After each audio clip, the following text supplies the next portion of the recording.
This episode is sponsored by The Break Room, downtown's best spot for a hot lunch every business day. On this episode, Shannon Reilly with Topeka Civic Theater, Laurie Uhler with Helen Hocker Theater, Diana Friend with the Topeka Library, and Deb Goodrich with Local History and Charles Curtis. You know, that's a really awesome legacy.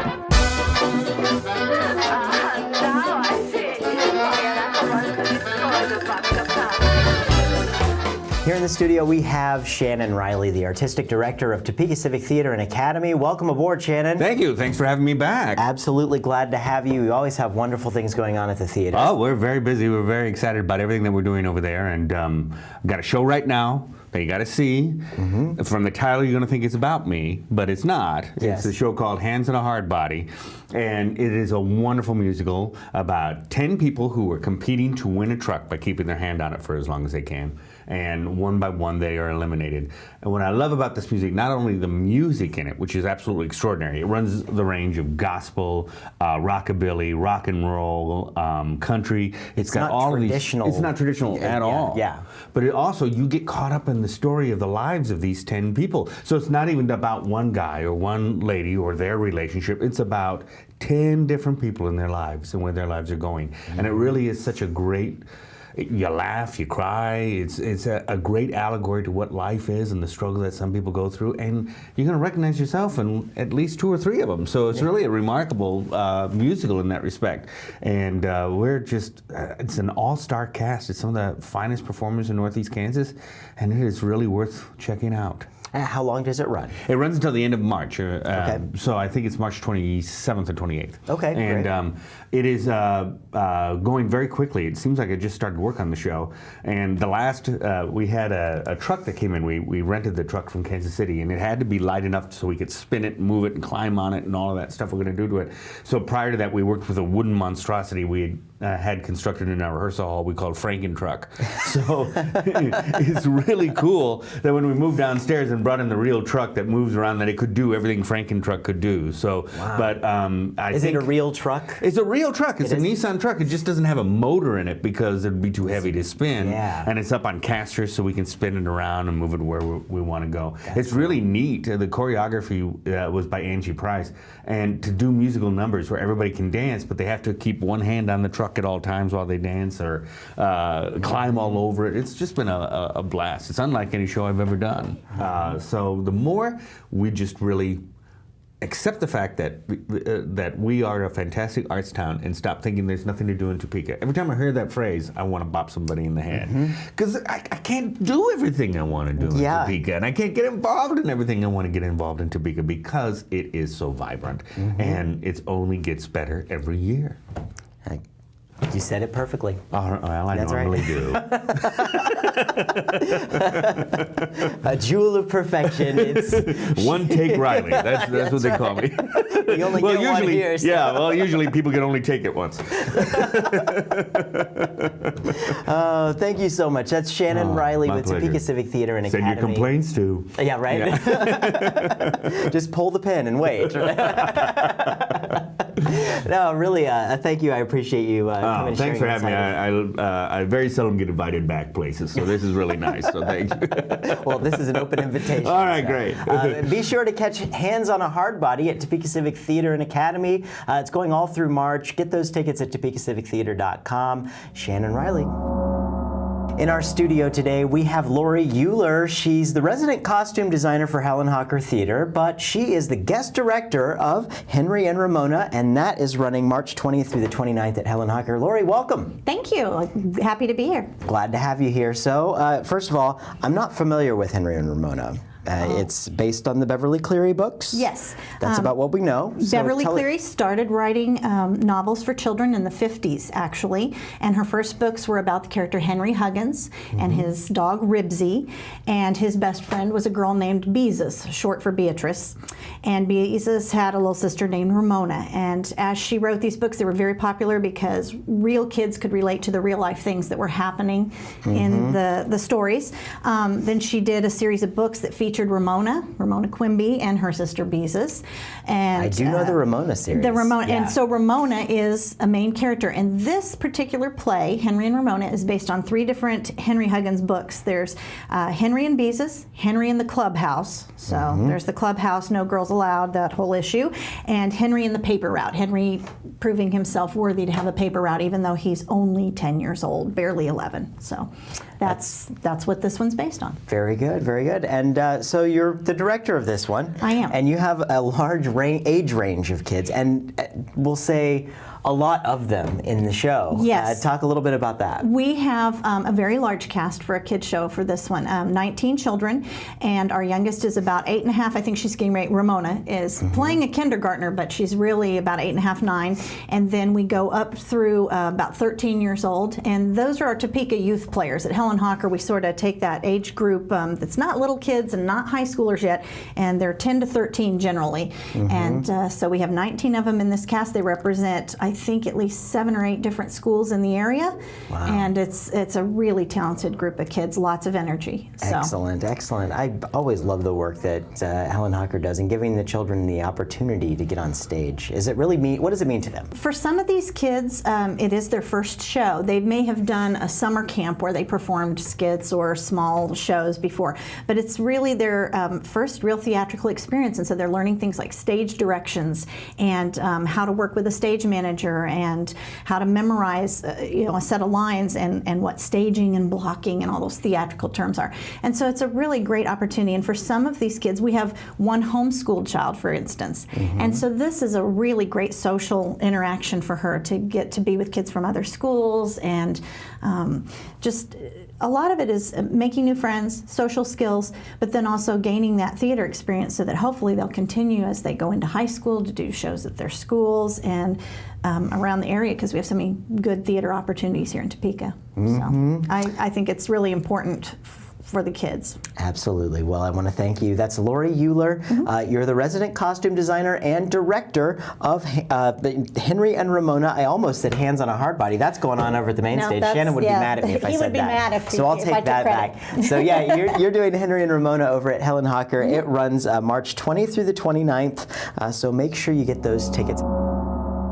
Joining us here in the Talk About Topeka studio is our great friend, Diana Friend, from the Topeka and Shawnee County Public Library. How you doing, Diana? I'm doing really well. It's always a pleasure to have you here with us, because you've got so many great things to talk about with the library. Well, I do, and today I have a little known secret that started early in 2015, that the library not only gives you stuff that will tell you how to make stuff, we have a Make It lab. And this goes beyond. I remember the day that you told me you had pans to check out. Yes, I wanted to run down. Yes, yes. And now this Make It Lab. This is a big thing, a new kind of concept that we've really seen some growth with. Well, there's been a lot of buzz in the tech world with maker spaces, and libraries, of course, which are always embracing new technology because they like to offer the public an opportunity to learn about new technologies first, and so that's kind of your learning ground. Well, so libraries have been installing spaces where you can actually come in and you can try out things. And Topeka has gotten into that in a big way this year, not only with our Make It space, which launched just before the first of the year, and then more recently the 712 Innovations down here downtown. So excited about both of those. Definitely. And what's the difference? Well, at our place, you're going to explore the creative side, the things that you can be creative with, like recording songs, movies, creating things using the Adobe Creative Suites. As someone who's had to start from scratch in the video kind of business and doing what we do here with Talk About Topeka, what a wonderful tool to let people know if they should make the investment or not. Definitely. How will you find out if you're interested in something? This is a great way to kind of dip your toe in without being stuck with some huge commitment. Right. And when you come into the library, we're the same way. We do everything in pilot because we want to make sure that we've got the right stuff that people are interested in. Mm-hmm. And, you know, before you make the big investment to build the workshop, you want to make sure that it's something that people want. I think that we kind of hit the nail on the head, because we've had nearly 200 or about 200 people since January. Check out the Make It Lab, and that means that they've come and gotten a pass to work in there up to 3 hours a day. How cool.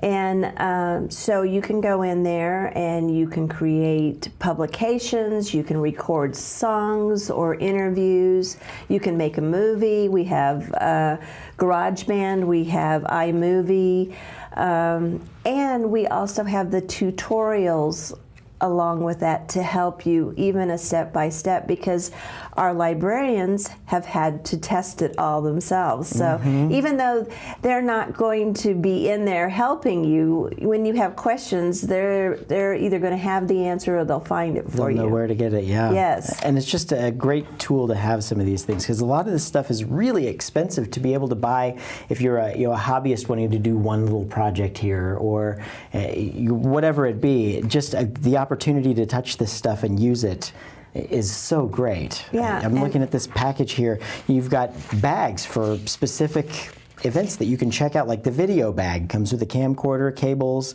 and how to make videos book. Yes. Yeah, wonderful pieces. Yeah, you can do a whole lot better than those family holiday, you know, Easter's coming up, and just getting the kids with the Easter egg hunt, instead of just seeing the blurry basket as they go running by. They can give you tips and tricks of how to keep it in focus instead of the random. Do all the pieces you need to do, like photography bag. You have a field recording bag, so you want to go out and do some podcasting and check it out. And you'll get your tripods and everything. You'll get a feel for the equipment, because that's one of the great things the library is for so many things. It's be able to try before you buy. And when you have a positive experience like that, you will buy the equipment, because you'll become that raving fan that you're looking for doing that. Our teens right now are doing videos, our teen advisory board, and they are launching one for Teen Tech Week next week. And they're having a lot of fun with using that equipment, and they do the filming, they do the editing, and posting. Lots of great things and lots of great reasons to have a library card and explore the Topeka and Shawnee County Public Library. Thank you so much. Diana Friend here telling us about the Make It Lab and, of course, Millennium Cafe. Try the chicken strips. And what was the Southwest wrap? Is it the breakfast wrap? Yeah. Try that as well. So get out there and enjoy the library. Make sure you have an up-to-date library card. Thank you, Diana. In our studio, we have the lovely Deb Goodrich here with us. We're talking history, the Shawnee County history. That's what you're usually talking here with us, but you've got a really awesome Shawnee County history kind of plan in the works. Tell us about this. Well, first of all, how you doing? Good. I got my nails done just for you. You can see them from outer space, can't you? Yeah. You could see them from the radio. You actually can see them over the radio. They are so pink that I'm sure you can see them over the air. That's right. Yeah. So you had this wonderful idea with Charles Curtis? It seems like my whole life is wrapped up in Charles Curtis. And he's a story, you know, for so many people, he's like the answer to a trivia question, you know, our only American Indian vice president, and he just sort of gets lost in that story. And the more you know about him, the more fascinating and the more complex the story becomes. And of course, he's a permanent resident at Topeka Cemetery, so I lead a lot of tours about Curtis, and we had one on his birthday, you know, showing all the connections in town, you know, people that are real close to him, buried near him, who were involved in his life in some way. And that was fascinating. We had one of the ones that I had just never paid any attention to was Joseph Middaugh, who operated a ferry with Curtis's dad. And, you know, so they're just, and then of course attorneys, his teachers, just so many interesting stories and connections. And I really, the more I looked at it, the more I thought, you know, I really want to see this in a documentary. So I launched a Kickstarter campaign. Now, a lot of people have been doing this sort of Right, thing. and I have no idea how that's going to go, but a Kickstarter campaign, and the film will be called Our Charlie, the early years of Vice President Charles Curtis. So let's get this down for people who are like, what's this Kickstarter thing? Okay, Kickstarter It's a crowdfunding source, so Yes. basically people can contribute, anywhere from $5 to, thousands of dollars to a project they deem worthy, and this one is a worthy one. And I've worked on so many documentaries. I think I've been involved with probably 20 or more documentaries. And so I know the people, I don't have specific expertise, but I can write the script, and I do know people with the expertise that I need, whether it be camera operators or reenactors. American Frontier Productions up at Easton, Kansas, we're going to be working with on recreating some of the scenes from Curtis's life, and they're very excited about working with us, and so all those little pieces are falling into place. How cool. And How cool. wrapping up with his being elected to Congress. So while he is county attorney, the last job he has per se in Shawnee County, before he goes to Washington, he prosecutes Boston Corbett. And Boston Corbett, of course, killed John Wilkes Booth, and he was then doorkeeper at the State House and either shot up the place or at least pulled a gun and threatened the place, and he was, of course, put in the insane asylum. Well, it was Charlie Curtis who prosecuted him. And he was called Our Charlie. People in Topeka called him Our Charlie. And I thought, wow, that's really special. And when I was researching for a presentation I did at the Order of the Indian Wars last year in Denver on Curtis, I came across a newspaper, I can't remember where that was, but it was in another part of the state when Curtis was running for Congress or Senate or something. And they were basically saying you shouldn't vote for him because he's part Indian, and you never know when that savage blood is going to come out. It was a really racist editorial, and the Topeka papers had taken up for him, and they defended him, and that's one of the references, Our Charlie. And it was very interesting, and it was very interesting to me how the Topeka community embraced him, and Shawnee County embraced him. And everybody knew that he was mixed blood. That would have been very common knowledge. And so it's just such a great piece of American history and our history. And we have a kid who literally goes from the reservation to Washington. And what an amazing story. So once we make that first one, then we'll do part 2, and we'll put him in Washington and talk about that. So, okay, so we need people to get onto Kickstarter. Yep. We need them to find this project. What's it called specifically? Our Charlie. Our Charlie. So find that on Kickstarter and make a contribution. How much money are you looking to raise? $82,000. $82,000. It's expensive to make a film, and I think we're going to do that. I think we can come up with that. I'm sure we can. There's, and if you contribute at least $100, you get a copy of the movie, and there's a couple of other incentives. But I think having the rest of the country know about Charles Curtis is worth the price of admission. Precisely, it's a really important story, and it's a complicated story. He's a controversial figure.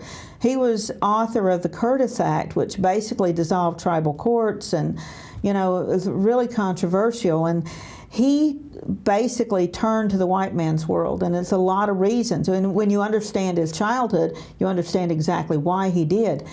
And I met with the chair lady of the Kaw Nation a few weeks ago. She was speaking in Council Grove, and I went down and visited with her. And they're kind of coming full circle on him. At first, they were very unforgiving, but they're kind of coming full circle and realizing, the influences of his early life. He was really doing what he thought was best. And with his background, assimilation seemed to be the only way to survive. So it's a very controversial legacy, but when you, like I said, when you understand what he experienced as a young man and as a child, you get it. So it's a very important story. Yeah, it really is, and I think it's neat the way to produce this. First of all, it's a great story for a great guy, a great piece of our local history here, and really you're making a film that people are going to contribute money to see before the film is produced. Isn't that awesome? It's pretty cool. Yeah, it's it a little is. different way of doing it. It makes it possible for those who just don't have the Yeah. money to front it at the start to do Yeah. it. I think it's a great way of keeping things, Grassroots. Grassroots, absolutely. Yeah. And I mean, if a whole bunch of people give $5-10, I mean, we'll get there quick. For a absolutely. project. Yeah, absolutely. And Curtis is so relevant today. The whole mixed blood issue, that comes with Obama. The mixed race issue has come up so much, and especially in the 19th century, it was a huge deal. And the fact that he was elected to high office with that mixed race background is really remarkable. It's absolutely remarkable, and I'm not sure it could have happened anywhere but Kansas. So I think it's a real point of pride for Kansans to claim him. That's a really awesome legacy. So great. Are you on Facebook with the History Geeks website? Oh, of course. And I'm leading the History Geek Tour of the Cemetery in October. I think that's when we're going to do the one at the cemetery, October 17th, maybe, something like that. Excellent. But yeah, y'all call me at the cemetery anytime you want to tour, and we'll figure it out. But yeah, with the History Geeks, of course, it's so much fun. Love that. Seeing all these people coming together and sharing their memories. That's growing up great, here. isn't it? Yeah, I like that a lot. Yeah, and just little nuggets that you would never know otherwise. Just everybody's got a little piece. I kind of think about it like when you've forgotten about so many things, 'cause right. we can't remember everything. Right. Sometimes people say, I think that once you get so old, you just start forgetting things. I don't think it's forgetting. I think it's that you've got so much filed in the file cabinet. You got a lot to sort through. Exactly. And you see how history gets lost too, and it's not that anybody purposely lost it. It's that, this is common knowledge, so there's no point in talking about it. Then you reach a point where it's not common knowledge anymore. And I'm old enough, I'm 56 or whatever, but with the History Geeks, you can see that, how, it's 10 years ago, everybody knows, everybody remembers, say, before Walmart was on Wanamaker. Everybody remembers that. No, they don't. They don't. That's they don't. true. And it's like, oh, wow, that's... To see the pictures or something to pop up like that, for me, it's like the lottery. It's like you just see something that you've completely forgotten about, that you're like, like you just get that feeling like you just won the lottery. Like you found a memory that you really cherish. That's really interesting. Or it reminds you of things, because that starts making you remember little times you might have gone to. Maybe you're looking at a picture of White Lakes Mall and it's heyday, and you remember that time that that makes you remember the time you went to Woolworths and then they did the thing there, and then you saw it brings those memories back. When we were Shawnee County Historical Society, when we did the program with Dean Smith and the Topeka Ramblers and the Topeka Trojans at the high school, and had those former players talking about the segregation of the basketball teams. 500 people, and it was so well attended. It was such a wonderful event. It was wonderful to get to meet Dean Smith and spend time with him. But when I got up to speak on behalf of the Shawnee County Historical Society, I asked, how many of you liked history in school? And like 2 people out of 500 or something. I said, how many of you realize that this is history? This is it. These guys that are your neighbors sitting on the stage talking about this is history. Yeah. It's not all, ancient Greece or the Civil War or whatever. This is history. It's what happened yesterday to people you know. Most definitely. And it's a great connection. It's a great way to wheedle people in without their knowing, without their realizing that you've gotten them sucked in. Most definitely. It is. It is. Well, it's always a pleasure to have you on the show. Of course, we'll have you back again soon. I want to thank you. That's Deb Goodrich. You're the wonderful lady. I've known you for so many years, and just one of those people. Every time I see you walk in the room, makes me put a big smile on my face. Oh, that's sweet. Thank you. Very nice. Thank you.